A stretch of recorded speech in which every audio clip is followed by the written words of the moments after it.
Hi Leo, welcome to the full moon lunar eclipse in Pisces for September 17th, 2024. Full moons close out cycles. It's also a lunar eclipse, and this is a particularly interesting one because it is showing us the direction of the next 2.5 years for us.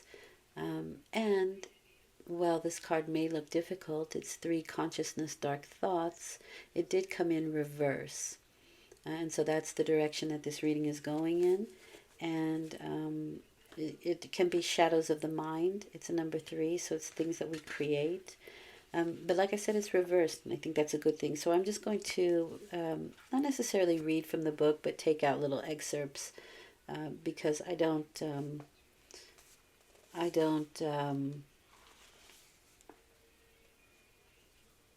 I have a lot of cards. I have enough. I have enough information in my head. Um, I'm not going to memorize the card, although sometimes it's quite self-evident. However, when this card is reversed in your spread, it reveals a time of increasing light and clarity for you. You may have been through some dark times lately, lost in a labyrinth of problems, but all of this is coming to an end. Yay! Things will be going more smoothly for you from now on. In fact, your movement into lighter, happier times may have already started. Your life force energy is lifting, bringing more joyous experiences and increasingly positive results. So make sure you support these wonderful outcomes by maintaining your bright new pathways of trust and positive thinking.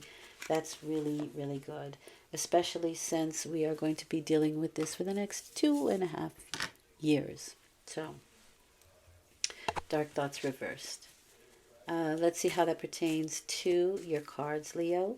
The first set of cards is where you find yourself at the time of the full moon, or if you are consciously and actively closing out a cycle, you're going to find that here. The second set of cards is you and what you think, what you feel, what you're doing, that kind of energy. It's all about you and your behavior in this situation. And the last set of cards is probable outcome. Probable because some things we can change when we have the information, when we have the pertinent and right information, and some things we are meant to experience, and that is always for our growth, even though it may not feel like it at the time. All right, let's have a look here.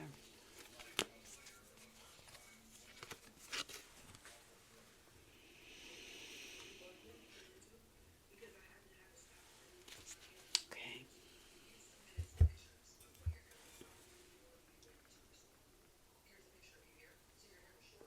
Well, what I noticed first of all is there's a lot of earthly energy here, the material. You know, the King of Pentacles, the Nine of Pentacles, the Six of Pentacles, all very positive cards where the earthly matters are concerned. But we are talking about more material, the materium. Two of Swords and the King of Pentacles. Well, the King of Pentacles is somebody with square features. These are the CEO types. It's associated with Gemini for me, and Gemini is often considered the lower mind, not because they are horrible people or unintelligent, but because they deal with the things of the earth. They're not they're not in the in the loftier regions, of course. Every person has a chart that can change that, but the King of Pentacles is really focused on the material world. These are our CEO types. They are mastering their material world, thus the lower mind. Nothing negative about that. They're just their concentration is on the material, the more dense energy.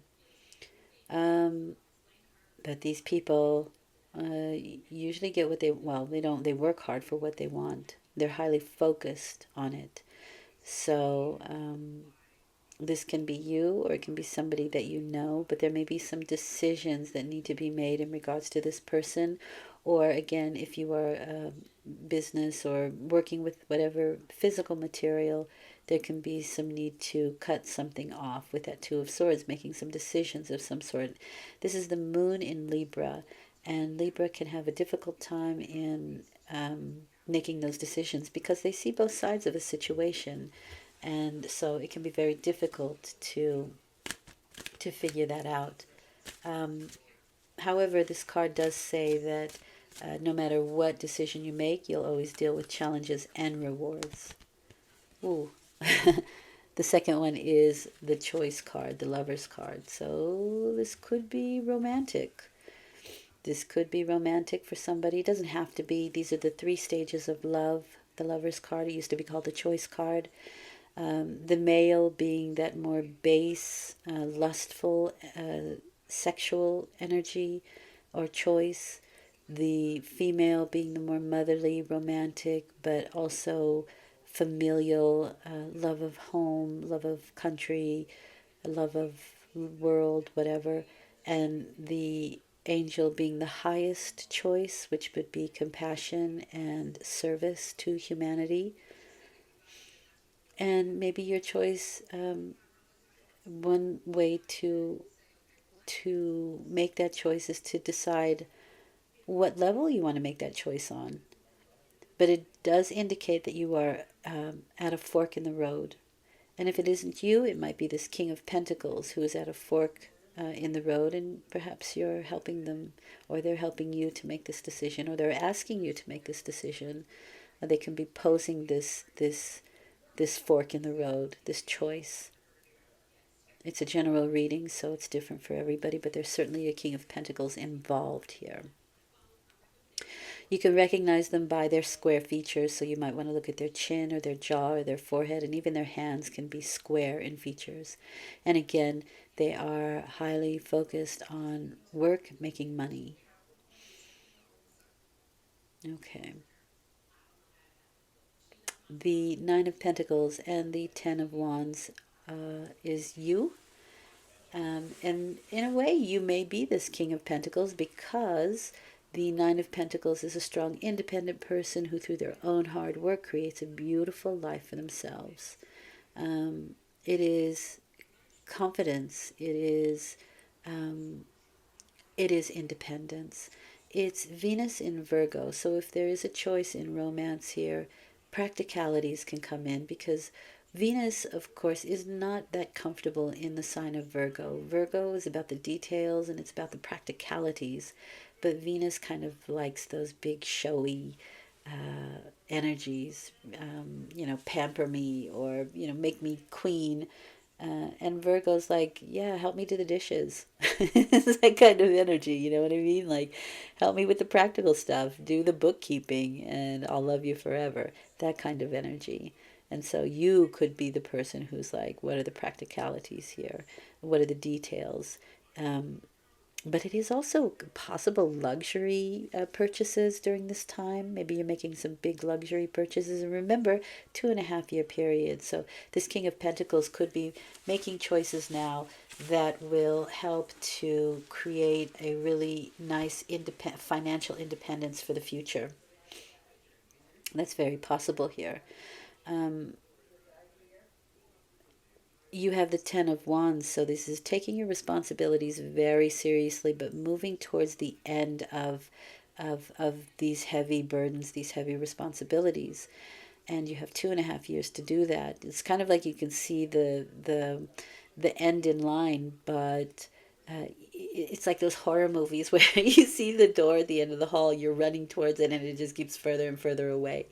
That's what the Ten of Wands kind of feels like to me sometimes. But it is taking your responsibilities, your burdens, and moving slowly towards the finish line with them.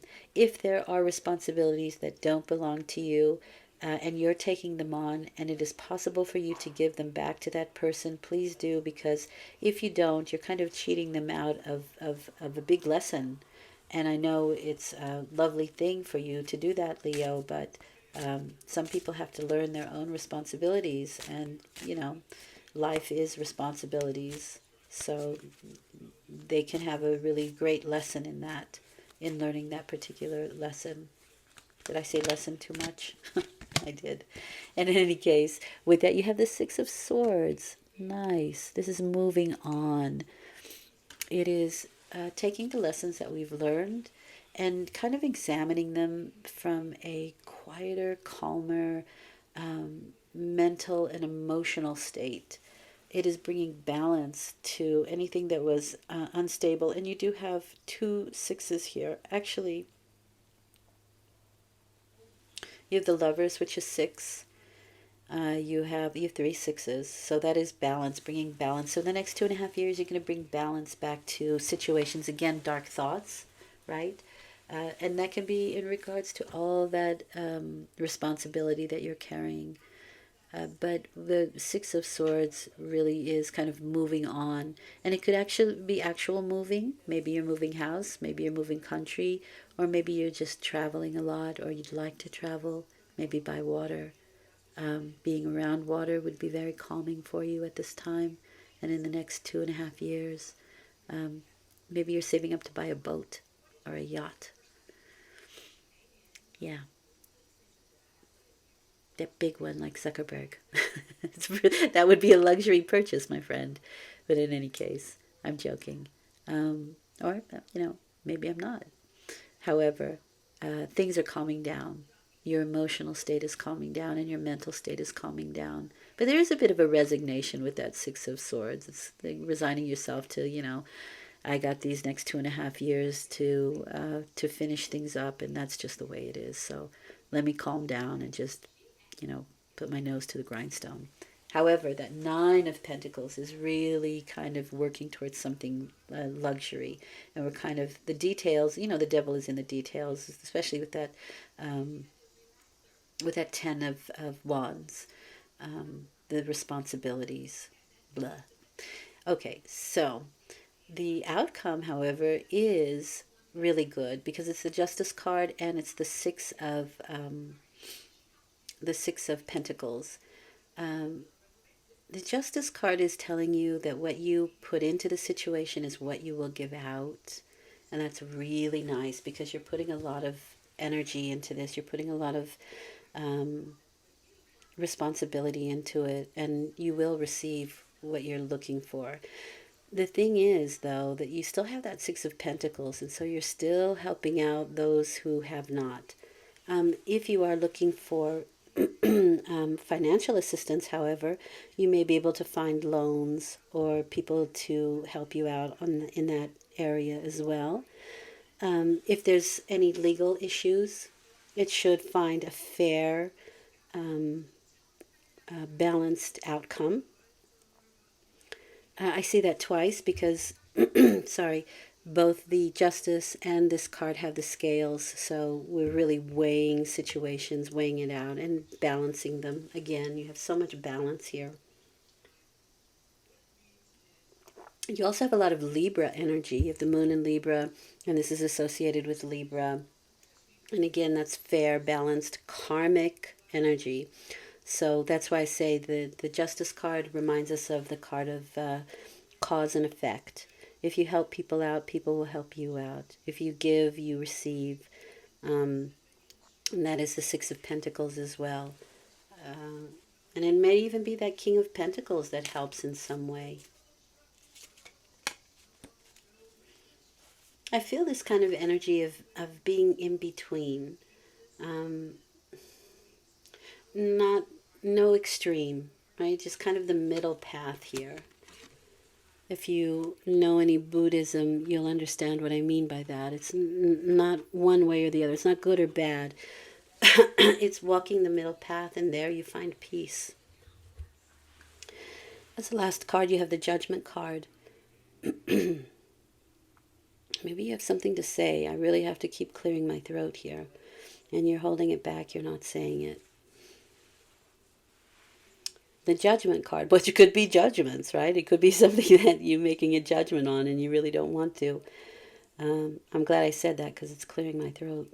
The Judgment is reawakening. It is epiphanies. It's a call to action. And maybe this is at the end of the 2.5 or during the 2.5, but it is a reawakening. It's a rebirth. And it's kind of understanding where we belong in this crazy world of ours, what our real true purpose is, and it gives us new life. It's a wonderful card. It's actually one of my favorite cards in the deck, and I'm glad you have it, Leo. I think after all the burden that you're taking on and all that responsibility, it's kind of like the load is lightening. Maybe you get some help, and maybe it's just that releasing of the dark thoughts, right? Because that's what it feels like to me. And that's, even as I'm feeling it, there's like this lightness of being, this lightness on my shoulders. And there's a sort of a happiness and joy that returns with that judgment card. And it's funny that you have justice and judgment there together. I think it's an interesting combination because the justice card for me is really about, it reminds me of the Egyptian Book of the Dead, where you come to a point where your heart is weighed against a feather, and if your heart is as light as a feather, you get to move on, and um, and you've learned your lesson, and in a sense, part of the lesson in life is just to move lightly through the the difficulties, the responsibilities, the good times and the bad times, and not going too extreme, not crying about it, not not bitching about it. Just I'll do what I have to do and I'll move on. And I think that's what I mean by middle path. What does Spirit want you to know? Soul satisfaction. Aim for that which makes your souls rejoice. Find the things that make you happy. And that, my friend, is this judgment card. Okay? Okay, thank you for watching. I hope it's been helpful. I'll return in 2 weeks with a new moon reading. Until then, take very good care. Bye for now.